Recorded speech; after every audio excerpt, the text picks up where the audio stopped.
السلام عليكم، مرحبا بكم. اليوم غادي نهضروا على واحد من الموضوع اللي كيهم ملايين المغاربه، سواء كنتي موظف في القطاع العام ولا في القطاع الخاص ولا حتى باقي شاب وباغي تعرف شنو كيتسناك في المستقبل. الموضوع ديالنا اليوم هو انظمه التقاعد في المغرب. يمكن بزاف ديال الناس كيشوفوا انه التقاعد موضوع بعيد عليهم، ولكن الحقيقه هي انه اي واحد كيخلص اشتراكات اليوم راه كيساهم في هذا النظام، واي اصلاح غادي يدار غادي ياثر عليه بواحد الشكل مباشر. لا، عندنا عنوان ديال واحد الرابور اللي خرج لينا، هو انه المستحقات تتجاوز الاشتراكات. هاد الجمله قصيره ولكن فيها واحد المعنى اللي كبير بزاف. ببساطه كتقصد انه الفلوس اللي خرجات باش تخلص المعاشات ديال المتقاعدين لا تكثر من الفلوس اللي دخلات من الاشتراكات ديال الناس اللي مازال خدام. وهنا كيتطرح واحد السؤال مهم: الا كان الصندوق كيخرج اكثر من اللي كيدخل، فمنين غادي يجيب الفرق؟ هذا السؤال هو اللي غادي نحاولوا نجاوبوا عليه في هذا الفيديو. ان شاء الله غادي نشوفوا شنو هو العجز التقني وشنو هي الوضعيه ديال كل صندوق من صناديق التقاعد، علاش بعض الصناديق ولات كتواجه واحد الصعوبه اكثر من غيرها، وشنو هي الاصلاحات اللي كيقترحها التقرير باش يبقى نظام التقاعد مستدام في المستقبل. يعني الهدف ديال هذا الفيديو ماشي غير نشرحوا الارقام، ولكن نشوفوا نفهموا شنو كتعني هذه الارقام بالنسبه للمواطن المغربي، الموظف، المتقاعد، حتى الشباب اللي عاد لا غيبدا الحياه المهنيه ديالو. اذا نبداو اول معطيات جابها التقرير ديال سنه 2025، اللي هي واحد الارقام ديال 75.3 ديال المليار ديال الدرهم تعويضات مدفوعه مقابل 73 مليار ديال الدرهم اشتراكات.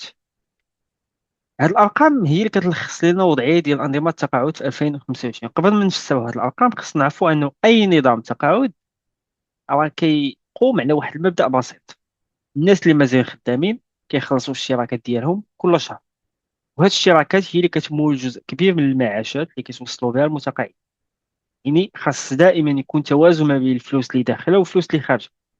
ولكن التقرير كيولف هنا انه في سنه 2025 عرف واحد التطور مهم: انه مجموع التعويضات والمعاشات اللي تخلصت المتقاعدين وصل ل 75.3 ديال مليار ديال الدرهم، بينما الشراكات اللي دخلت للصناديق لغايه 73 مليار ديال الدرهم. بمعنى اخر، الصناديق خرجت فلوس كثر من اللي دخل لها. يمكن شي واحد يقول لي الفرق غير 2.3 ديال مليار الدرهم، ولكن في انظمه التقاعد هذا النوع ديال الارقام راه عنده واحد الاهميه كبيره، لانه كيعطينا واحد الاشاره على الاتجاه اللي غادي فيه النظام، واللي هو العجز التقني. العجز التقني هو كتعني انه الشراكات المحصله من المنخرطين ما بقاتش كافيه بوحدها باش تغطي جميع المعاشات والتعويض. يعني النظام ولا خاصو يبحث على واحد الموارد واحده اخرى باش يكمل الفرق. وهنا خاصنا نوضح واحد النقطه مهمه: العجز التقني ما كيعنيش انه الصندوق مفلس، وما كيعنيش انه المتقاعدين غادي يوقفوا يتوصلوا بالمعاش ديالهم، ولكن كيعني انه التمويل العادي اللي هو الشراكات ما بقاش كافي بوحده. دابا في التقرير عطانا واحد الريبونس كيقول انه هذا العجز كيتم تغطيته من خلال ارباح المحافظ الماليه واحتياطات. شنو المقصود بهذا الكلام؟ صناديق التقاعد ما كتحطش الفلوس غير في الحساب البنكي، هي كتستثمر جزء من الاحتياطات ديالها في مجموعه من الاصول الماليه كتحقق منها واحد العائدات. هذه الارباح الماليه هي اللي ساعدت حسب التقرير باش يتغطى الفرق ما بين الاشتراكات والمعاشات. ولكن هنا خاصنا نطرحوا واحد السؤال حتى هو مهم: واش يمكن نعتمدوا على هذه الارباح الماليه كل عام؟ جواب: ما كاينش عندنا في هذا السلايد، ولكن غادي نشوفوه ان شاء الله في السلايدات الجايه كيفاش التقرير كيحل لنا هذه النقطه. وهذاك الرقم ولا الفرق ما بين 75 و 73 مليار، هذا هو واحد المؤشر على الضغط اللي ولات كتعرفوا عندما التقاعد. لانه كل ما بقى الفرق كبير كل ما غادي تحتاج الصناديق تعتمد اكثر على الاحتياطات او مداخل الاستثمار. ولهذا السبب من البدايه كانت ضروره ديال الاصلاح، لانه كيعتبر انه هذا الوضع خاصو يتعالج قبل ما يتحول لواحد المشكل اكبر. اذا خاصنا نحتفظوا بواحد ثلاثه ديال الافكار الرئيسيه. اولا، خلال سنه 2025 بلغت التعويضات 75.3 مليار ديال الدرهم، بينما بلغت الشراكات 73 مليار ديال. ثانيا، هذا الفرق آه، خلق ولا خلق لنا ما يسمى بالعجز الفني، اي ان الشراكات ما بقاتش كافيه بوحدها. ثالثا، حسب التقرير تم تغطيه هذا العجز بفضل الارباح ديال المحافظ الماليه والاحتياطات. دابا عرفنا الصوره العامه، ولكن السؤال اللي كيطرح راسو: منين جاتها 73 مليار ديال الاشتراكات ولما تخلصت 75 مليار ديال التعويضات؟ منين كيجيو فلوس ومنين فين كيمشيو؟ اولا الشراكات المحصله، مجموع الشراكات اللي دخلت جميع الصناديق التقاعد في 2025 وصل 73 مليار. التقرير كيقول لنا انه هذا الرقم تسجل لنا واحد الارتفاع بالنسبه ديال 9.3 مقارنه مع 2024. يعني قارنا بالسنه اللي قبلها غادي نلقاو انه الصناديق دخلوا لها فلوس كثر. وهنا يقدر يسول واحد الا الشراكات طلعت علاش باقي كيهضروا على العجز. هذا السؤال مهم لانه ارتفاع الشراكات بوحدو ما كافيش، خاص كذلك نشوفوا واش المصاريف طلعت كثر ولا لا. ولكن قبل ما نمشيو المصاريف خاصنا نفهموا علاش الشراكات ارتفعت، شكون كيخلص لنا هاد الشراكات. هنا كاينه واحد القاعده ديال المساهمين اللي وصلت ل 5.1 مليون ديال المساهم نشيط. شنو كيعني مساهم نشيط؟ يعني الاشخاص اللي مازالين خدامين وكيخلصوا الشراكات ديالهم بواحد الشكل اللي مستمر. هادو هما اللي كيمولوا نظام التقاعد اليوم. يعني انت ملي كتمشي كتخدم في واحد الخدمه، راه كاينه واحد لا شارج اللي كتخلصها نتايا، ديال لا سي ان اس اس مثلا، ديال كنوب، ديال السيمات، هادو كاملين صناديق ديال التقاعد. وكاينه واحد لا شارج باترونال، واحد لا بار باترونال، يعني المشغل ديالك هو اللي كيخلصها. فهمنا؟ دونك كاين هادو وتما كتسمى نتايا واحد المساهم نشيط. يعني كل شهر جزء من الاجر ديالك كيمشي للصندوق ديال التقاعد، من بعد هاد الفلوس كتستعمل باش تخلص معاشات ديال الناس اللي خرجوا التقاعد. يعني كل ما كان عدد المساهمين اكبر كل ما كانت الموارد ديال الصندوق احسن. دابا علاش ارتفعت الشراكات؟ كاين سبب كيقول انه هذا الارتفاع جا بفضل تنفيذ ديال مخرجات الحوار الاجتماعي وزياده في الاجور. شنو المقصود بهذا الكلام؟ يعني ملي كتزاد اجور النسبه ديال الاشتراك اللي كتقطع من الاجر حتى هي كتكبر. يعني الموظف اللي تزاد في الاجر ديالو غادي يخلص واحد الاشتراك اكبر، وبالتالي الصندوق غادي يدخل ليه واحد المداخل اكثر. يعني جزء من الزياده في الموارد ماشي بسبب ارتفاع كبير في عدد المنخرطين، ولكن كذلك بسبب ارتفاع اجور. ثانيا التعويضات المدفوعه، اللي هو جانب ثاني. اجمالي ديال التعويضات والمعاشات المدفوعه وصل لنا 75.3 ديال مليار ديال الدرهم. وهذا الرقم حتى هو عارف واحد الارتفاع، ولكن بواحد النسبه ديال 5.3 مقارنه مع 2024. يعني الصناديق ماشي غير دخل لها اكثر، حتى المصاريف ديالها زادت. توصل لنا هاد التعويض المستفيدين كيقول لك وصل ل 1.5 مليون ديال متقاعد ومستفيد من هذا المعاش. وهذا رقم مهم لان كيورينا الحجم ديال المسؤوليه اللي على عاتق صناديق التقاعد. كل شهر هاد الصناديق كتوفر المعاشات أكثر من مليون ونص ديال الناس. يعني أي خلل في التوازن المالي ديال الصناديق كيأثر مباشرة على هذه الفئة. كاين واحد السطر مهم بزاف اللي تقدروا تكونوا لاحظتوه، هو كيقول لك تسارع وتيرة النمو المستحقات هي فوق قدرة الاستيعاب التقليدية ديال الشركات في الأجل المتوسط. شنو كيعني هذا الكلام بواحد اللغة بسيطة؟ كيعني أن المصاريف ديال التقاعد راه كتكبر بسرعة، والشركات رغم أنها ارتفعت ما كتكبرش بنفس الوتيرة. وهذا هو السبب اللي كيخلق الضغط على النظام. يعني المشكل ماشي انه الشركات نقصات، المشكل ان المصاريف كتنمو بواحد الطريقه اللي اسرع.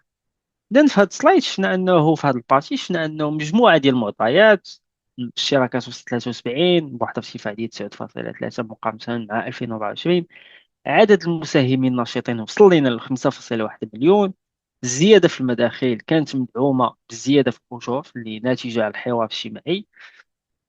مجموع التعويضات وصل لنا 75.3 مليار لارتفاع ديال 5.8. وعدد المستفيدين من المعاشات هو 1.5 المليون ديال. دابا شفنا الوضعية العامة ديال جميع الصناديق، ولكن السؤال اللي كيطرح راسو واش جميع الصناديق ديال التقاعد عندها نفس الوضعية؟ الجواب هو لا. وهنايا غادي نلاحظوا انه كاين الصندوق المغربي للتقاعد السامر. علاش هذا الصندوق هو اكثر صندوق كيواجه ضغط؟ آه، اولا ارتفاع الشراكات. كما كيقولوا الشراكات اللي دخلت هذا الصندوق في 2025 وصلت ل 35.6 ديال المليار ديال الدرهم. وهذا الرقم سجل واحد الارتفاع بنسبه ديال 11.7 مقارنه مع السنه الماضيه. وهنا الواحد يقدر يقول لنا او ايوا الا الشراكات طلعت بكثر من 11% علاش كيهضروا على العجز؟ هذا سؤال منطقي، ولكن خاصنا نشوفوا من جانب اخر هو المصاريف. لانه ماشي مهم غير في شحال دخل، المهم واش اللي دخل اكثر من اللي خرج ولا العكس. التقرير كيعطينا جواب مباشرة أنه مجموع المعاشات والتعويضات اللي خلصها الصندوق وصل ل 41 مليار ديال الدرهم. لأن الصندوق دخلت ليه 35 وخرج ليه 41 مليار، يعني كاين فرق واضح ما بين المداخيل والمصاريف. وهذا الفرق هو اللي كيخلق بما يسمى بالعجز التقني أو لا العجز الفني. والعجز الفني هنا وصل لنا بواحد 5.4 ديال المليار. ببساطة أنه إلا الصندوق اعتمد غير على الشركات اللي كيدخلوا من الموظف، ما غاديش يقدر يخلص جميع المعجز. خاصو واحد الموارد إضافية اللي تغطي هاد الفرق. هنا خصنا ننتبهوا، هاد العجز راه ماشي جديد، ولكن السبب الرئيسي هو أنه عدد المتقاعدين والالتزامات المالية كبر أكثر من القدرة ديال الشركات على التمويل. رابعا العجز الإجمالي. يمكن شي واحد ينتبه أنه سلايد كيهضر لنا على عجز فني في 5.4 مليار ديال الدرهم، ولكن بعد كنقول العجز الإجمالي تقلص لينا بواحد 2 ديال المليار ديال الدرهم. علاش؟ الجواب راه كاين في السطر الاخر ديالنا. من بعد انه الصندوق حقق واحد العائدات ماليه بقيمه ديال 3.3 مليار. شنو كيعني هادشي؟ الصندوق ما كاينش غير في الشراكات، حتى هو عنده واحد الاستثمارات ماليه، وهاد الاستثمارات كتجيب الارباح. هاد الارباح ساعدات باش تقص عجز من 5.4 حوالي 2 ديال المليار. الاستثمارات لعبت دور مهم باش تضغط على التناضل. هنا خاصنا نطرحوا واحد السؤال مهم: واش الصندوق يقدر يبقى يعتمد على الارباح الماليه كل عام؟ هو السؤال الحقيقي، لأنه الأرباح المالية كتقدر تختلف سنة سنة حسب أداء الأسواق والاستثمارات. بالتالي الاعتماد عليها بشكل دائم ماشي حل هيكلي للمشكل. ولهذا السبب التقرير كيهضر على واحد الضرورة ديال الإصلاح. وهنا خامسا كاين أفق الاستدامة. ممكن هذه أخطر نقطة هنا في الفيديو، أن أفق الاستدامة ديال الصندوق ما بين 5 سنين و6 سنين. شنو كتعني أفق الاستدامة؟ ببساطة هو التقدير ديال المدة اللي يقدر فيها النظام يستمر بنفس الشروط الحالية قبل ما يحتاج واحد الإصلاحات اللي كبيرة أو موارد إضافية. يعني تقريبا ما كيقولناش أنه الصندوق غادي يوقف بعد 5 سنين، ولكن كيقول لنا أنه استمرار النظام بالشروط الحالية يطرح لنا واحد التحديات الكبيرة، وأنه الإصلاح ما بقاش اختيار بل ولا ضرورة. وهنا واحد الرسالة خاص المواطن يفهم. اللي كيسمعوا 5 سنين كيخاف، ولكن خاصنا نكونوا دقيقين. قرار ما كيقولش انه المعاشات غادي توقف، ولا كيقول انه الصندوق غادي يفلس. الرساله هو انه الوضع المالي ما كيقدرش يبقى كما هو سنوات طويله، ولهذا خاص اصلاحات باش يبقى النظام مستدام. دابا شفنا انه الصندوق كيواجه واحد التحديات، واحد الضغط كبير، ولكن جميع الصناديق عندها نفس الوضعيه. كاين مثلا نظام جماعي لمنح رواتب التقاعد او لا ار سي ار. هذا علاش هو عنده عجز ولكن وضعيته مازال مستقرة. هنا غادي نلاحظوا واحد الحاجة مهم مختلفة تماما على الصندوق المغربي للتقاعد، لأن أول ما كنقراو الأرقام كنلقاو أنه هذا النظام حتى هو عنده واحد العجز فني، ولكن رغم هذا العجز الفني القرار كيقول أن أفق الاستدامة ديالو كيوصل ل 29 عام. يعني كيفاش ممكن يكون عنده عجز وفي نفس الوقت يبقى مستدام لمدة طويلة؟ هذا هو السؤال اللي غنجاوبوا عليه. اولا انه الشراكات مقابل مع جهد، انه في الشراكات محصله وصلت 3.8 ديال المليار ديال الدرهم، اما المعاشات عوضات مدفوعه وصلت ل 8.4. يعني من الشوفه الاولى كنلاحظوا انه المصاريف اكبر بكثير من الاشتراكات. الى حسبنا الفرق غادي نلقاو انه النظام كيصرف اكثر من الضعف اللي كيدخلوا ليه من الشراكات، وهذا طبيعي انه يؤدي لنا واحد العجز. ثانيا العجز الفني الهيكلي. كيقول انه النظام كيستل واحد العجز فني تقني وهيكلي.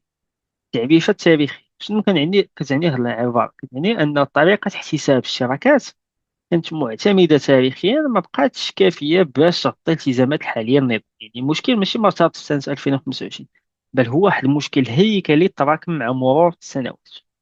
ثالثا كيفاش بقى النظام محقق واحد الفائض؟ ولكن هنا يجي واحد النقطة اللي يمكن تكون فاجئة. لو كان عندنا هذا العجز ديال 4.5، الرابور كيقول لنا انه النظام كاين واحد الفائض اجمالي بقيمه ديال 220 مليون ديال. الجواب موجود عندنا، هو انه الرابور كيقول لنا انه السبب هو الارباح الماليه القويه اللي بلغات 4.9 ديال المليار ديال الدرهم. يعني الاستثمارات ديال النظام حققت واحد المداخل مهمه، وهذه المداخل عوضت العجز اللي كان ناتج على الفرق ما بين الشراكات معاش. مرة واحدة أخرى كنشوف أنه الاستثمار ديال الاحتياطات كيلعب دور أساسي في التوازن المالي. تمام ولا اف ار، هنا كنلقاو أنه كاين واحد الفرق بيناتهم. أنه اف ار تقريبا كيقول أن أفق السدامة يوصل 23 عام، ورقم كبير مقارنة مع 5 ولا 6 سنين اللي شفناها في الصندوق المغربي للتقاعد.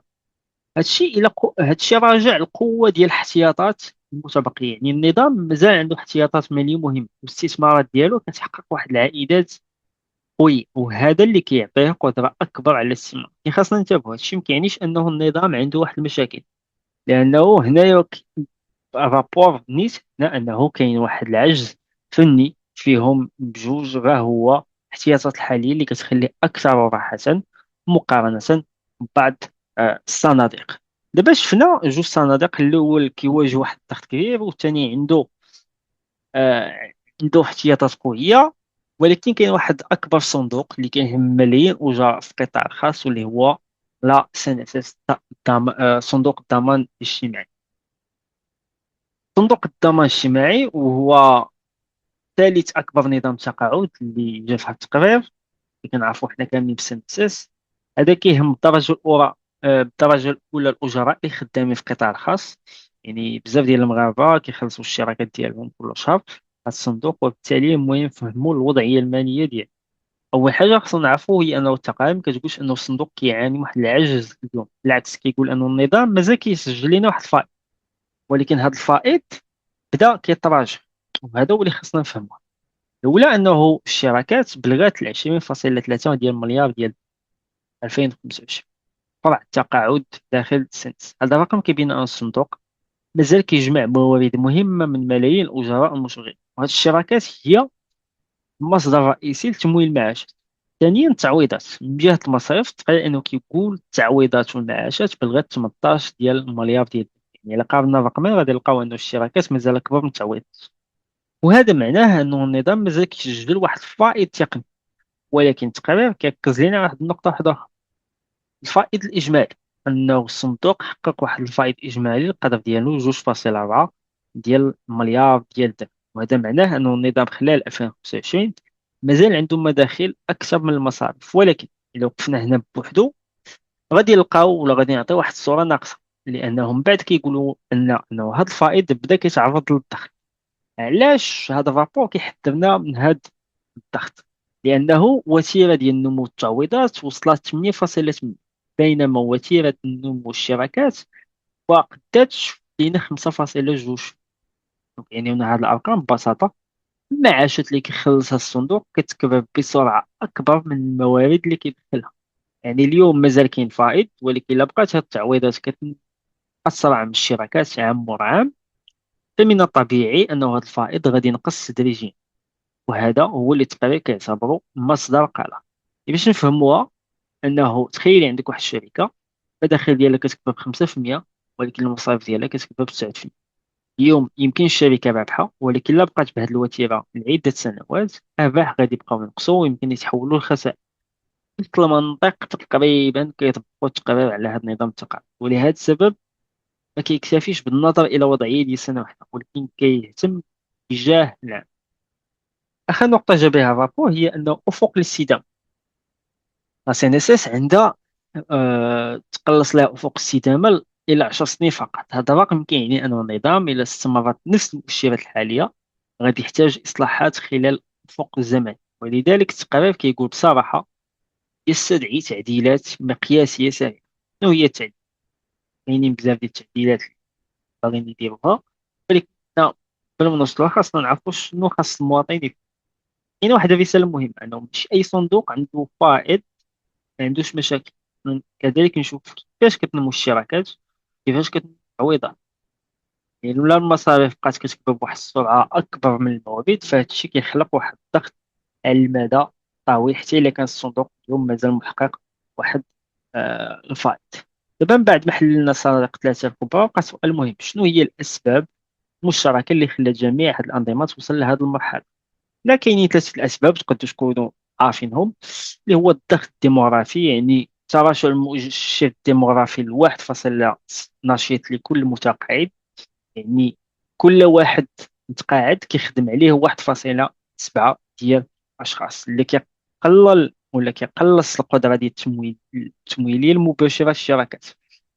هذا الحوار الاجتماعي اللي خلى انه تحسين الموارد المؤقته كان عنده واحد الاثار ديال انه تزادوا لي صالح، ولكن رفع بالمقابل الالتزامات المستقبليه بالصناديق. يعني داهم لينا انه دخلنا فلوس دابا، ولكن من بعد راه كتقول انك خاصك تخافش فلوس. يعني عندك واحد الالتزامات مستقبليه طالعه. اعتماد على الاحتياطات، لانه هاد الصناديق كنشوفوها كاملين تقريبا كتعتمد على العوائد الماليه، الاستثمارات ديالها في البورصات والشركات اللي هي اللي كتغطي الفجوه التقنيه ديال واحد 341 مليار ديال الدرهم. دابا هذه واحد الخلاصه ديال ثلاثه ديال الصناديق. كاين لا سي ام ار، سي اي ام ار. هذا واحد الصندوق ديال التقاعد بريفي اللي تقريبا اكثريه ديال الشركات البريفي ولاو كيديروه، واللي حتى الان كيبان لك الصندوق اللي بريفي. وملي كنقولوا بريفي كانه كاينه واحد الشفافيه، كاين واحد المحاسبه مقارنه مع الصناديق اللي كتكون ديال الدوله. لذلك كنشوف تقريبا جميع الناس ما بقاوش كيتسوقوا، لا بارتي كبيره ديال الناس اللي خدامين في بريفي ما كيسوقوش بزاف لا سي ان اس اس. يعني لا في التعويضات كيمشيو مثلا لي زاسيورونس اللي دايرين معاهم الشركات، كتلقى يا اكسا يا اتلانتا كيكونوا تعويضات ديال 600 800. قلتي واحد السنه ب 1000 درهم تقدر ترجع لك 900 درهم آه، كامله. يعني هادو واحد الحوايج اللي حتى الناس اللي خدامين، انا شخصيا لا سي ان اس اس ما كنتسوقش ليها، راه كنخلصها لانه عارف لا داك التقاعد ما هو غيكون تقاعد ديال واحد 4000 درهم بلافوني. واخا يكون الصالير ديالي حتى 4 مليون 6 مليون 20 مليون غيبقى بلافوني، يعني ما غنستافد حتى حاجه. باغ كونتخ لا سيما نقدر نزيد انا الشراكه ديالي، وكذلك غيتزاد الاشتراك ديالي انا في التقاعد من بعد. خارطة الطريق ديال الإصلاح اللي دارت بزاف، هو أن خاصهم يكونوا واحد الاستدامة ديال طويلة الأمد، واحد المعالجة ديال الديون، كيفاش يخلصوا لي كريدي اللي عندهم، يدمجوا واحد الصناديق. وهذه كنشوفوها بداو كيديروا مع كنوبس ولا اساس. واحد التعديلات مقياسية، يعني نسب الشراكات خاصها تبدل، لأنه بزاف ديال النسب كانت دارت هذه سنوات وسنوات وما بقاتش مواكبة للوضع الحالي اللي كاين ديال الاقتصاد. من الحلقة تكون عجباتكم، خرجتوا بواحد الفكرة أنه بزاف ديال الصناديق عندهم مشاكل. كاين صندوق عندهم مشاكل ولكن عندهم استدامة، عندهم واحد الفائض أنه اللي يخلي لهم أنه غيوصلكم التقاعد ديالكم. ما كيعنيش أنه ما غاديش يوصلكم، ولكن ما عندهمش واحد الاستدامة. كشفنا أكثر في صندوق تما كاين واحد 30 عام، أما سنسس عندها واحد 10 سنين، سامر عندها واحد 5 سنين، إلا بقاو بنفس الوتيرة. دونك الناس اللي ما عندهم فهاد الصناديق كنصحكم حتى نتوما تمشيو تشوفوا واحد صناديق تقاعد بريفي. هادو كيكونوا احسن بواحد الشراكه تقدر غير ب 100 درهم، كيكون احسن من لك من لا سي ان اس اس اكسيتيرا. حتى لا سي ان اس اس ولا لا ميشويال. حتى اللي كنت تمشيو تقلبوا على مثلا اكسا ولا هاد الشركات بحال هكا، شحال كيديروا الا بغيتو ديروهم بوحدكم بلا شركه، الا ما كانتش الشركه ديالها لكم، لانه كيكونوا التعويضات على الامراض وعلى الويات احسن بكثير من لا سي ان اس اس وبلا داك المشاكل ديال لا سي ان اس اس.